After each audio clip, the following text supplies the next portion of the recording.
Hello दोस्तों, क्या हाल चाल है। आशा करते हैं कि आप लोग ठीक ही होंगे। आज हम कक्षा 10 की रासायनिक अवक्रिया एवं समीकरण का अध्ययन करेंगे। यह एक बहुत जरूरी है क्योंकि यह इति पर तभी रसायन विज्ञान आधारित है। इति जानने से पहले हमें परिवर्तन के बारे में जानना जरूरी होता है। परिवर्तन क्या होता है? जब कोई पदार्थ या तत्व अपना आकार, रूप तथा पहचान को बदलता है उसे हम परिवर्तन कहते हैं। जब कोई तत्व या पदार्थ अपना आकार, रूप, आकृति एवं पहचान को बदलता है उसे हम परिवर्तन कहते हैं। परिवर्तन मुख्य रूप से दो प्रकार के होते हैं: भौतिक परिवर्तन एवं रासायनिक परिवर्तन। परिवर्तन दो प्रकार के होते हैं: भौतिक परिवर्तन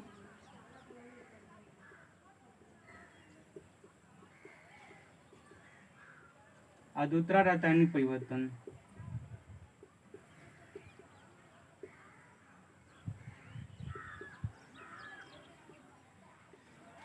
भौतिक परिवर्तन का तात्पर्य होता है जब कोई पदार्थ अपना रूप बदलकर पुराने रूप में वापस आ जाए तो भौतिक परिवर्तन कहलाता है।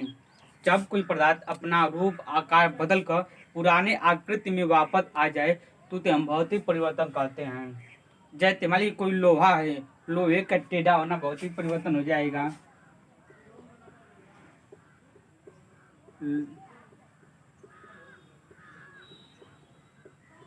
मान लीजिए कोई अमीर आदमी है, बहुत ही अमीर है।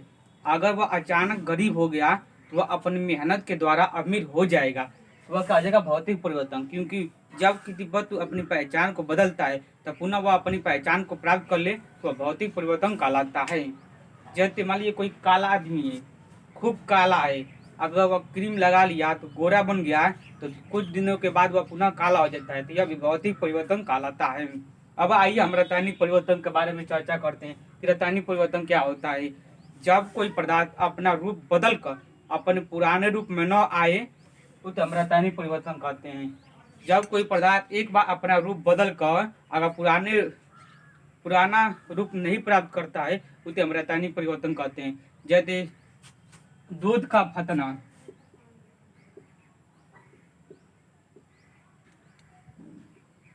दूध का पनीर बनना,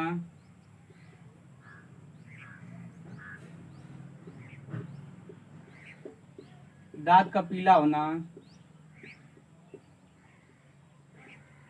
यह सब रासायनिक परिवर्तन कहलाता है। जैसे दूध का फटना, दूध का पनीर बनना, दांत का पीला होना, यह रासायनिक परिवर्तन कहलाता है। अब आइए हम रासायनिक अभिक्रिया के बारे में जानते हैं कि रासायनिक अभिक्रिया क्या होती है।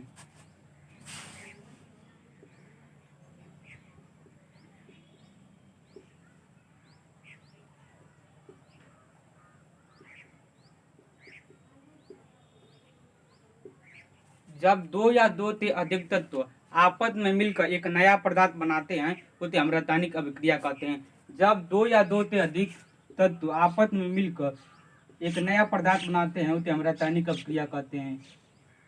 जैसे एमजी और ऑक्सीजन मिलकर एमजीओ बनाता है, यह रासायनिक अभिक्रिया कहलाती है। जब दो या दो से अधिक तत्व आपस में मिलकर एक नया पदार्थ बनाए उसे हम रासायनिक अभिक्रिया कहते हैं। जैसे मैग्नीशियम और ऑक्सीजन मिलकर मैग्नीशियम ऑक्साइड बनाता है, तो यह रासायनिक अभिक्रिया कहलाती है। ये रासायनिक अभिक्रिया में दो शब्द बहुत ही महत्वपूर्ण होते हैं, एक अभिकारक होता है, एक उत्पाद होता है।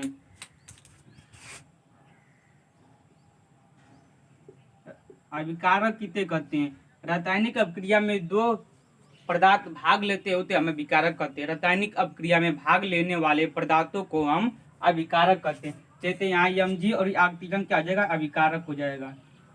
और उत्पाद किसे कहते हैं? वे पदार्थ जो रासायनिक अभिक्रिया के बाद प्राप्त होते हैं उसे हम उत्पाद कहते हैं। वे पदार्थ जो रासायनिक अभिक्रिया के बाद हमें प्राप्त होते हैं उसे हम उत्पाद कहते हैं। जैसे एमजीओ हमारा उत्पाद हो जाएगा। अब रासायनिक समीकरण का क्या क्या महत्व है? रासायनिक समीकरण के द्वारा हमें एक नया पदार्थ मिलता है। अगर मान लीजिए रासायनिक अभिक्रिया रहेगा होगा तभी हमें मालूम चलेगा क्या बन रहा है। अब आइए हम रासायनिक समीकरण के बारे में चर्चा करते हैं कि रासायनिक समीकरण क्या होता है।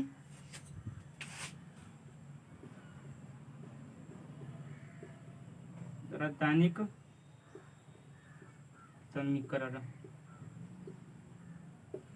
रासायनिक समीकरण वह समीकरण है जिसके द्वारा हम रासायनिक अभिक्रिया को दिखाते हैं। रासायनिक अभिक्रिया को दिखाने वाला समीकरण रासायनिक समीकरण कहलाता है। जैसे Na प्लस Cl2 मिलकर NaCl बनाया, यह रासायनिक समीकरण कहलाता है।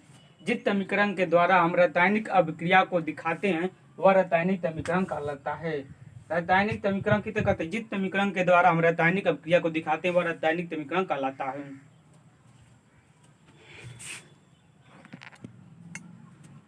अब आइए हम रासायनिक समीकरण को लिखने के तरीके के बारे में चर्चा करते हैं कि रासायनिक समीकरण को कैसे लिखा जाता है।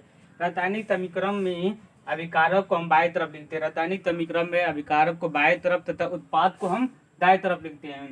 रासायनिक समीकरण में तीर का चिन्ह उत्पाद की तरफ लगता है तथा जब रासायनिक अभिक्रिया में भौतिक अभिकारक भाग लेते हैं, जैसे उत्तमा हो गया, ताप हो गया, तो उसे हम तीर के ऊपर लिखा जाता है। जैसे Mg और O2 MgO बनाता है तो Mg और O2 को हम अभिकारक को बाएं तरफ लिखेंगे, MgO का उत्पाद है उसको हम दाएं लिखेंगे। रासायनिक समीकरण में अभिकारक को बाएं तरफ तथा उत्पाद को हम दाएं तरफ लिखते हैं।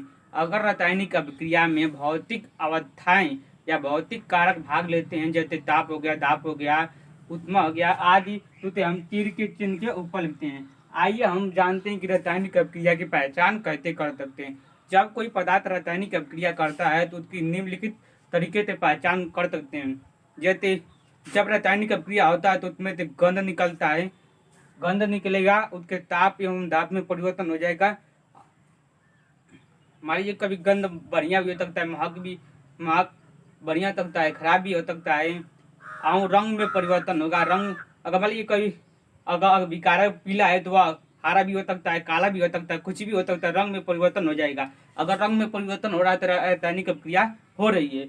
और आता है कि कभी कभी गैस भी निकलती है, जैसे कार्बन डाइऑक्साइड गैस निकलेगी, सल्फर डाइऑक्साइड निकलेगी, क्लोरीन निकलेगा, ऑक्सीजन निकलेगा, और अवस्था में परिवर्तन होता है। जैसे मान लीजिए ठोस अभिकारक ठोस है तो वह द्रव भी बन सकता है, गैस भी बन सकता है, कुछ भी बन सकता है।